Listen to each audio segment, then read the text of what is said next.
Bom dia, meus irmãos, minhas irmãs. Voltei. Eu vou ler sobre o catecismo. Eu parei no 616. Na cruz, Jesus confessa seu sacrifício. É o amor até o fim que confere o valor da redenção, de reparação, de expiação, de satisfação ao sacrifício de Cristo. Ele nos conheceu e amou a todos na oferenda de sua vida. O amor de Cristo nos impele, considerando que um só morreu por todos e, portanto, todos morreram. Nenhum homem, ainda que por mais santo, tinha condições de tomar sobre si os pecados de todos os homens e de se oferecer em sacrifício por todos.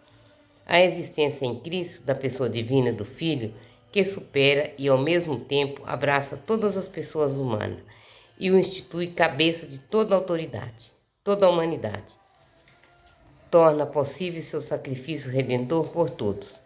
Sua Santíssima Passione in legem Christus nobis justification meritio. Por sua Santíssima Paixão, no madeiro da cruz, mereceu ser justificado. Ensina o Concílio de Trento, sublinhando o caráter único do sacrifício de Cristo como princípio de salvação eterna. A Igreja venera a cruz, cantando cruz, aves, apis. Salve ó cruz, única esperança.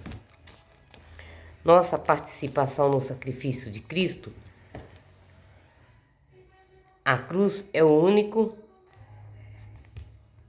sacrifício de Cristo, único mediador entre Deus e os homens. No entanto, pelo fato de que, em sua pessoa divina encarnada, de certo modo, uniu a si mesmo todos os homens.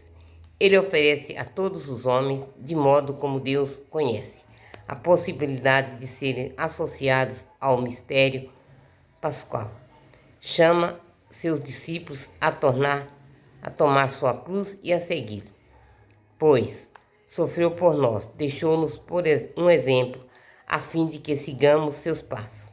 Quer associar-se a seu sacrifício redentor aqueles mesmos que são os princípios beneficiários. Isso se realiza de maneira suprema em sua mãe, associada mais intimamente de qualquer outro ao mistério de seu sofrimento redentor. Fora da cruz não existe outra escada por onde subir ao céu. Resumindo, Cristo morreu por nossos pecados, segundo as Escrituras. Nossa salvação provém da iniciativa do amor de Deus para conosco, pois foi Ele que nos amou e enviou seu Filho como oferenda de expiação pelos nossos pecados. Foi o próprio Deus que em Cristo reconciliou o mundo consigo. Deus em Cristo reconciliou o mundo consigo. Jesus ofereceu-se livremente por nossa salvação. Este dom, ele o significa e o realiza por antecipação durante a última ceia, isto é, o meu corpo que é dado por vós. Nisto consiste a redenção de Cristo. Ele não veio para ser servido, mas para servir e dar sua vida em resgate por muitos. Isto é, tendo amado os seus que estavam no mundo, amou-os até o fim, para que sejais libertos da vida fútil que herdastes dos seus pais. Por essa obediência do amor ao Pai, até a morte e morte de cruz, Jesus realizou sua missão expiadora, do servo sofredor que justificará a muitos e levará sobre si as suas transgressões. Jesus Cristo foi sepultado. Está no parágrafo 3 do Catecismo da Igreja Católica, na página 178. Jesus foi sepultado. Pela graça de Deus, ele experimentou a morte em favor de cada um. Em seu projeto de salvação, Deus dispôs que seu Filho não somente morresse pelos nossos pecados, mas também provasse a morte, isto é, conhecer seu estado de morte, o estado de separação entre sua alma e seu corpo, durante o tempo compreendido entre o momento em que expirou na cruz e o momento que ressuscitou. Este estado de Cristo morto é o mistério do sepulcro e da descida aos enfermos. É este o mistério do Sábado Santo, no qual o Cristo, depositado no túmulo, manifesta o grande descanso sabático de Deus, depois da realização da salvação dos homens, que confere paz no universo inteiro. Cristo em seu corpo na sepultura. Cristo com seu corpo na sepultura. A permanência de Cristo no túmulo constituiu um vínculo real entre o estado de passividade de Cristo antes da Páscoa e seu atual estado glorioso de ressuscitado. É a mesma pessoa de valor de pessoa do vivente, que pode dizer: estive morto, mas agora estou vivo para todo sempre. Está no Apocalipse 1, versículo 18.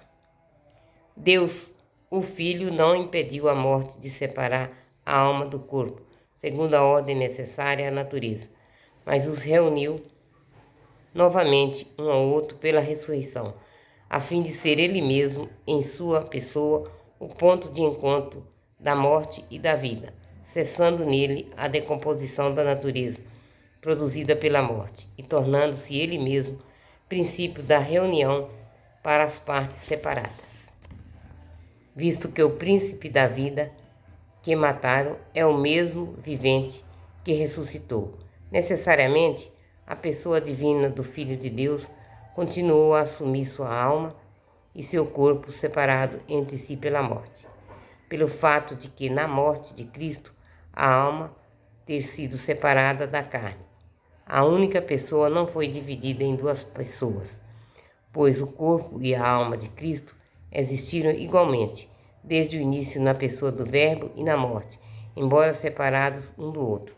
Cada um permaneceu com a mesma e única pessoa do Verbo. Não deixarás teu santo ver a corrupção. A morte de Cristo foi uma morte verdadeira, porquanto pôs fim à sua existência humana terrestre. Entretanto, devido à união que a pessoa do Filho manteve com seu corpo, não estamos diante de um cadáver como os outros, porque não era possível que ela o dominasse, e porque a virtude divina preservou o corpo de Cristo da corrupção. Sobre Cristo pode-se dizer ao mesmo tempo: foi arrancado da terra dos vivos, e minha carne repousará na esperança. Não abandonarás minha alma no mundo dos mortos, nem deixarás o teu santo conhecer a decomposição. A ressurreição de Jesus, no terceiro dia, foi a prova disso, pois naqueles tempos pensava que a corrupção se manifestava a partir do quarto dia. Sepultados com Cristo. O batismo, cujo sinal original é pleno, e a imersão significa eficazmente a descida ao túmulo do cristão que morre para o pecado com Cristo, em vista de uma vida nova.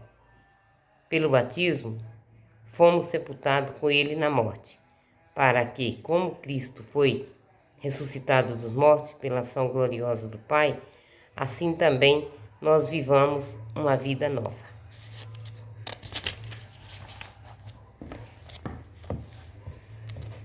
Resumindo, esse benefício de todo homem foi Jesus experimentou a morte.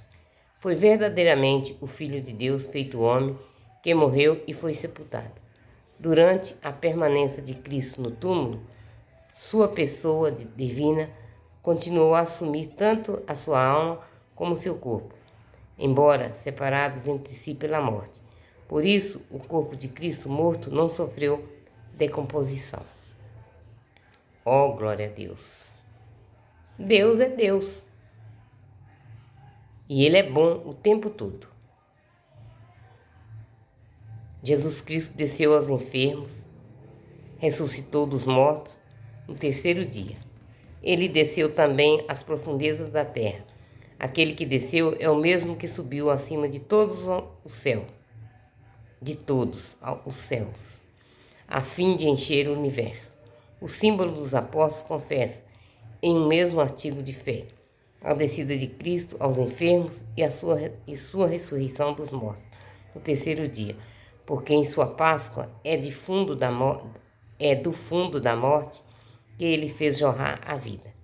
Cristo, teu Filho, que retomado dos enfermos, brilhou sereno para o gênero humano, e vive e reina pelos séculos dos séculos. Amém. Vou parar, meus irmãos, porque eu leio até 11 minutos. Aí eu paro para ler depois o próximo outra vez, porque fica muito grande e o povo acha melhor. Menos é mais, né? Pai nosso que estais no céu, santificado seja o vosso nome, venha a nós o vosso reino, seja feita a vossa vontade, assim na terra como no céu. O pão nosso de cada dia nos dai hoje, perdoai as nossas ofensas, assim como nós perdoamos a quem nos tem ofendido, e não nos deixeis cair em tentação, mas livrai-nos do mal. Amém. Senhor, me abençoa para que eu nesse ministério que eu peguei de fazer as orações, que ninguém me tire desse caminho, que nada me leve a desviar deste caminho, que o meu caminho é Deus. Eu vou continuar pregando a palavra de Deus, falando a palavra de Deus. Amém? Bom dia a todos. Boa manhã ainda a todos meus irmãos.